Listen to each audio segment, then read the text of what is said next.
Sanibonani ke bonke Ndlovukazi ngiza nendaba wona uzanani nendlebe usubuyile ke futhi uMamgobhozi wena uDumo ubuyile nendaba ezivutha uhlonze in the street of Twitter abayibiza ngokuthi X. Yes.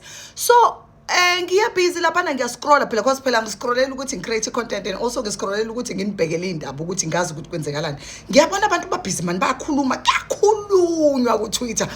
Kukhulunywa ngontombazane ugeli wakho nekuthiwa ubani uNadia Nakai.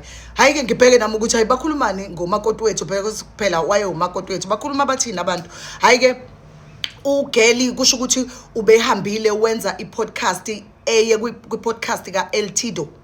Bayokhuluma nje yokhuluma ngebusiness lakhe nenga video ayenzile noThosi nebusiness lakhe le makeup naked without so nje ugeli nje umuntu obusy so but manje I'm wondering because ke phela ngifuna ukwazi ukuthi yindaba the streets of Twitter bamkhuluma kabi bamkhuluma kabi shem wonke umuntu ugeli apparently she went on a podcast ka Eltido Networks and then makafika laphayana then she starts talking about her life and the things that she was experiencing ngesikhathi kushona boyfriend yakhe ex-boyfriend the well-known rapper in South Africa AKA so makafika laphana ekhuluma ngezinto kunezinto ezithile azishilo that I think abantu on Twitter and people around nje they didn't find them comfortable because ukhulume ngokuthi yena ngeke azakwazi ukuthi alinde ahlale alinde umuntu okade washona ukuthi angabe ne relationship. It's the choice of words azisebenzisile when you watch that podcast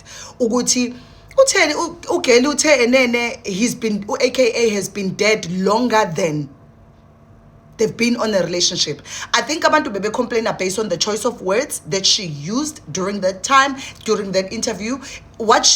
I don't think what she said was wrong, but it's her choice of words. Ukuthi athi and then he's been dead. Yabona masikhuluma ngabantu abashonile, abantu abangakusekho emhlabeni, sinendlela esikhetha ngayo amagama ukuthi uzothi and then akasekho emhlabeni or passed away.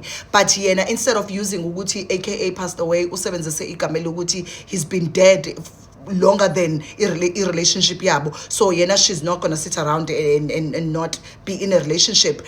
And ngihambile ke mina ngayoyibuka i-podcast because I wanted to know ukuthi abantu yini labakhuluma ngayo le bazuse kangaka ubuhlungu le ekhulunywe ugeli imangifase nayi cleavage engathi yavela le ekhulunywe ugeli ebenza ukuthi bafile ngathi manje hayi kushubile.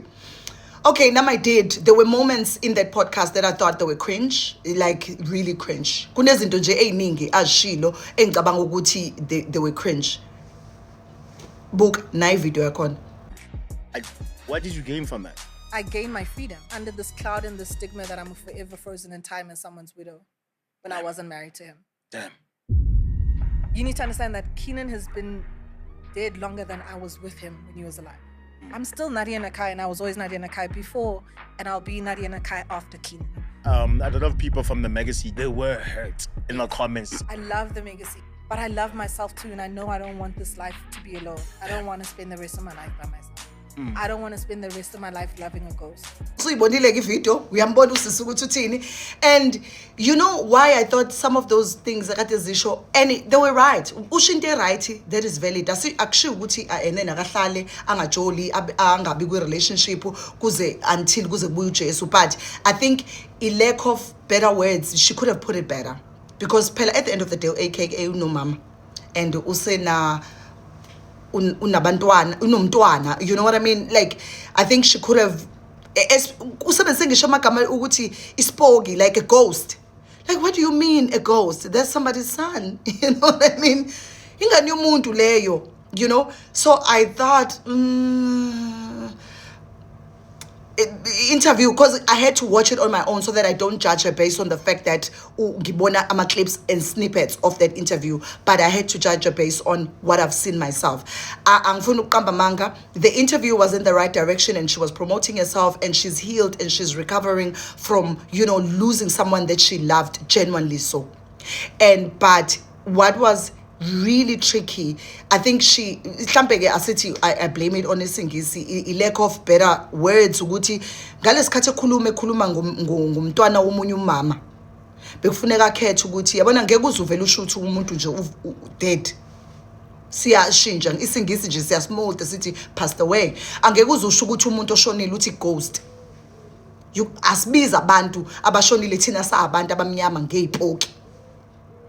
Because lo muntu lo ingane yomunye umama, it was indlela achoose ngayo amagama, and I'm not judging. Actually, I'm not in her shoes. I don't know how she's feeling. I don't know what she's going through in life, and it's just that amagama wakhethile ngibonile ukuthi I don't think she understands the impact yalamagama awachuzile when she was doing that interview. But no hard feelings, Nadia. She's promoting her brand yakhe Naked Without. I think on that she was also promoting that brand, and also Simbonile where she was promoting a video that she did with Utos where she was kissing him, and people were asking if Enene move on with relationship with Utos, only for her to explain ukuthi no, I didn't move on. It was only a video that we were shooting for his music, which the video is, you know, in the streets. Itumile abantu bayibuka. I think they just wanted to see that relationship, and I'm not saying that she should be in the shadow of a relationship yakhe, because she's, of course, she lost someone that she loved, but I think wedding indlela bengabeka ngayo amagama, it would have been better. For mina umzali owake washonelwa abantwana ababili bashayiswa imoto, I think mawukhuluma ngengane yomunye umuntu eshonile and abazali bayo they still grieving, I think kufuneka sizama ukuthi sibe sensitive, you know. Ubonke wendlovukazi ngiza nendaba wona uzanani nendlebe. Ngiyabonga, nibe nosuku oluhle.